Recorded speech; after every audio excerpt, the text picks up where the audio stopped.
Hey, this is me, I guess, doing my review of Call Me By Your Name by Andrei Ackerman, 2007 novel, which I listened to on audiobook in a very odd way, in that I listened to the first three parts all in one good thing, and then I returned the audiobook for some reason thinking, oh, I had finished the novel, and then realizing my mistake, had to re-request it again, and then waited, I think 3 or 4 weeks before I could actually get back to it. So it's slightly fractured. So this is probably just a personal review for myself.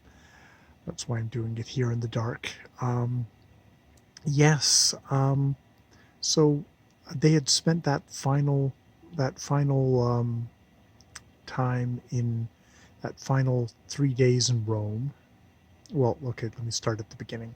So this is narrated from the 2007 present, or at least maybe a year before that, looking back on a summer in 1987 where Elio, the narrator, is living with his professor father and mother in Italy, um, in gorgeous, idyllic Italy, where each summer they take in a graduate student or a professor of some sort, and put him up for the time so he can do his work and things like that.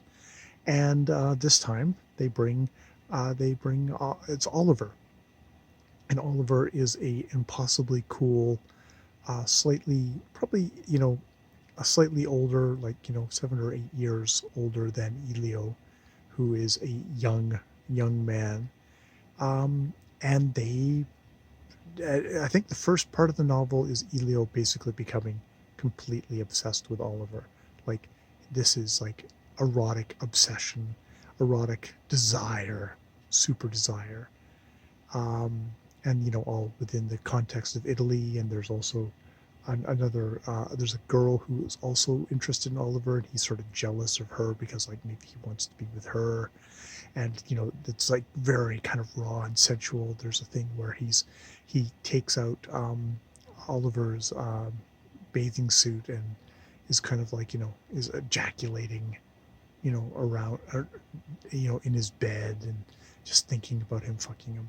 And then in the second part, non-spoiler, it is consummated.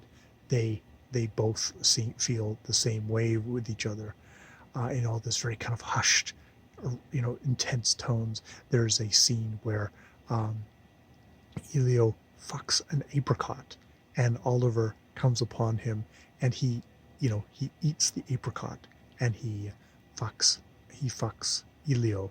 And there's a thing of, you get the sense of these, like, kind of two lovers, of like almost kind of losing themselves within each other. Definitely, especially, we're getting this from Elio's point of view, and it seems very much that. And they're two Jewish. They're both Jewish, and there's that sort of that extra bond that way as well. Um, and But it is a summer. It is sort of a summer thing, and that it comes to an end. He's going to go back to, I think it's New York or whatever. But they have one more. They get, they've been doing all this on the down low. This is like, they don't expect this is going to be something that's going to be accepted. And they go to Rome, and they have a very intense time in Rome, and it's very literary. Um, there's a part of this book that makes me want to hate them, because they are so impossibly cool and well educated, and just two gorgeous men, loving each other in Italy, for fuck's sake. And I remember growing up, and I had a friend there's a guy I knew whose father was a professor, and he was like, just probably from having that father, and probably is just more intelligent of a guy than I was. It's just like he was that much more sophisticated than I was, and there was a certain amount of jealousy that way, and I get a little bit of kind of jealousy that way reading this story. And also, there's just sort of a thing of, like, It's very much, um, well, the narrator voice is looking back on this, but it is sort of a, oh, you know, super well educated, super bougie kind of a voice that you just sort of want to half it's luxury porn that you want to sink into, and the other half is, you want, lead the socialist revolution or just kind of roll your eyes at them. But it is such a entrancing, bewitching voice that for the most part you kind of you pull in. Though at certain points you just want to throttle them or slap them around. Um, Very much a thing of, I guess they're um, you know, it's a relationship between two men. They seem to be, at least on Oliver's side, to be, it's bisexual. As the plot developments go along, they are parted. They're parted for 20 years. Um, and there's, kind of more conventional relationships that go on, at least on Oliver's side. We don't hear about um, Elio's side, what's been going on with him, whether it's maybe being more men or women, or whether that, even matters. And that sort of, oh, that kind of very, kind of like, oh, we don't talk about labels, kind of very sophisticated kind of way. Smoking our cigarettes and getting drunk in Rome and all that sort of stuff. Um, it was a beautiful, intense, lusty love story, um, with, is enough pretension that, maybe I won't rush to get to the sequel. There's a certain kind of like, oh, you know uh, literary kind of like, oh, the nostalgia. We this is a These could have been our alternate existences of we could have been together. Oh, so sad. It's like, well, there's a part of it just like, you know you guys made your choices.